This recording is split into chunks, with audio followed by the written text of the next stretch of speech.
eu sou nutricionista e eu tô gravando esse vídeo com o intuito de dar uma orientação sobre a diferença entre alimentos in natura, alimentos minimamente processados, alimentos processados e alimentos ultraprocessados. Por que tem essas nomenclaturas? É importante falar. Porque o nosso Guia Alimentar para a População Brasileira foi lançado no ano de 2014. Esse guia é considerado como um dos melhores guias do mundo. Claro, é um guia elaborado por profissionais, nutricionistas, médicos e é chancelado pelo Ministério da Saúde. É considerado o maior e o melhor guia do mundo. É uma coisa muito boa para a população brasileira. Pena que esse guia nem todas as pessoas têm conhecimento da existência dele, da importância que ele tem. Mas eu estou aqui como nutricionista para falar sobre a existência desse guia alimentar para a população brasileira. Esse guia alimentar para a população brasileira, ele não é tão extenso, ele tem uma escrita até facilitada para a população leiga, não tem termos técnicos, mas vamos ser mais sucinto, ele tem 10 passos para alimentação saudável e eu gostaria de passar esses 10 passos para vocês. O primeiro passo é fazer da alimentação de alimentos a base da alimentação. E isso diz de alimentos que são in naturas ou alimento minimamente processado. Alimento in natura, eu até trouxe um exemplo para vocês, este alimento aqui. Alimento in natura. Por exemplo, milho, tá? Alimento in natura. Alimento minimamente processado é este aqui. Por exemplo, o fubá. É um alimento minimamente processado. Somente ele teve uma etapa de processo. Alimento processado já é o milho em conserva. Esse milho em conserva ele já tem o milho, porém foi adicionado alguns conservantes. Alimento processado é aquele alimento que ele já passou por várias etapas de processo e houve adição de alguma substância para que aumente a vida útil desse alimento, que são os conservantes, os acidulantes, que tem também o sódio, que aumenta o tempo de prateleira desse alimento. Este alimento, por exemplo, ele tem a validade até 2022. Então, quanto maior o tempo de validade, mais substâncias conservantes foi adicionada a este alimento e isso que determina um alimento processado. Alimento ultraprocessado já é um alimento que passa por uma etapa, por várias etapas. Então teve o milho, o fubá, o milho em conserva e o último que eu não tenho aqui é um alimento ultraprocessado, que são, por exemplo, o salgadinho, que é da origem do milho, né?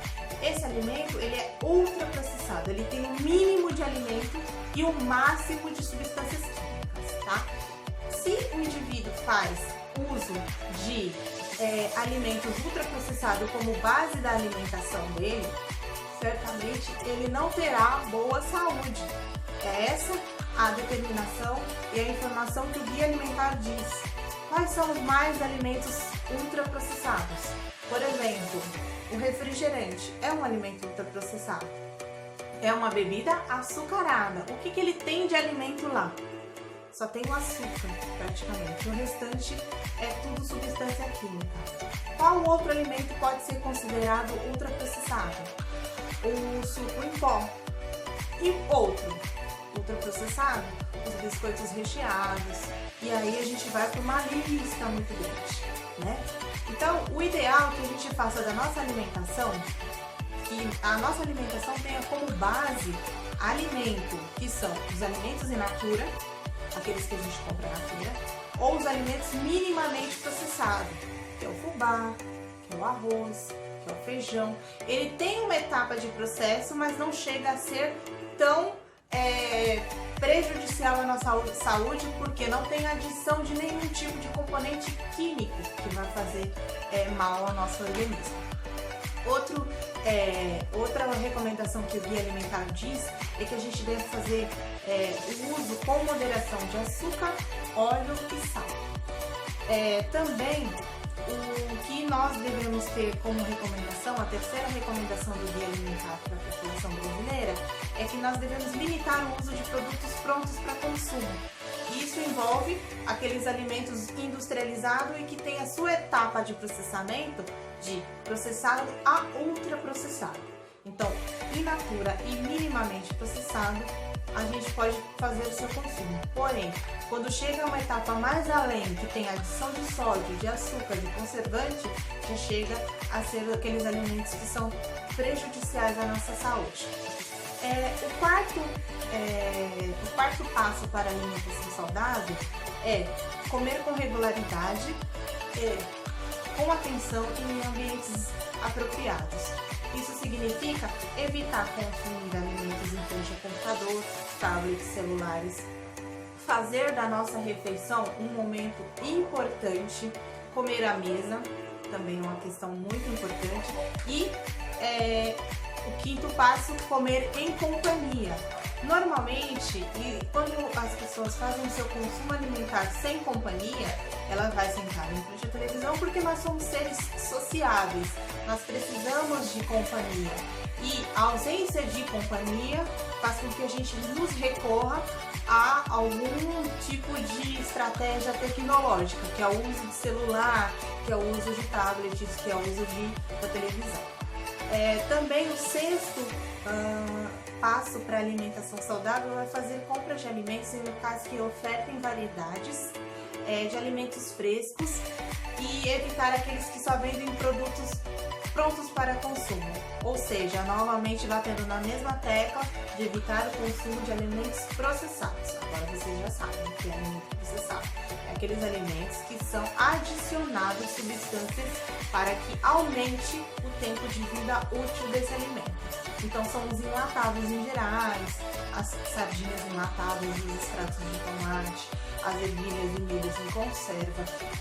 Tem até feijão pronto na lata que você não precisa cozinhar, que as pessoas não precisam passar por todo aquele processamento de molho, remolho e cozinhar na pressão, já está praticamente pronto. Existem as lasanhas prontas, o famoso alimento que são os macarrões instantâneos, ele já é considerado ultraprocessado, porque ele tem o mínimo de alimento e o máximo de condimento, né? E o sétimo item diz que nós devemos desenvolver, exercitar e partilhar habilidades culinárias. Sempre quando eu dou palestra e falo com algumas pessoas de forma individual, nós perdemos o hábito de ter aquele caderninho de receita de família, né? Aquele caderninho que passa de mãe para filho e de filho para neto e assim por diante. É importante que a gente volte a ter esse hábito de ter um caderninho de receita, um caderninho, aquela receita de família, né? Que é tão importante, que era tão importante antigamente, né? Mas que nós devemos resgatar esse hábito que nós tínhamos antigamente.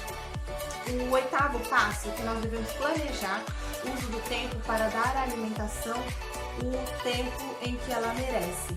Normalmente nós damos importância ao trabalho, a uma série de coisas, mas a alimentação ela não tem essa importância que o trabalho ou o estudo talvez teria. Então a alimentação também é um momento importante. O nono passo é dar preferência, quando você for comer fora de casa, a comer comida de verdade. É um outro termo que nós utilizamos, que é o que é comida de verdade? É aquela comida que ela tem como base alimentos in natura e não alimentos de forma industrializadas. E o 10º passo é ser crítico quanto às informações, orientações e mensagens sobre alimentação veiculadas em propagandas comerciais. E eu finalizo meu vídeo dizendo o seguinte: ninguém viu hoje na televisão uma propaganda como brócolis ninguém viu hoje uma propaganda dizendo coma berinjela, mas certamente alguém viu hoje, veiculado na TV, alguma propaganda dizendo para consumir lanche tal, fast food tal,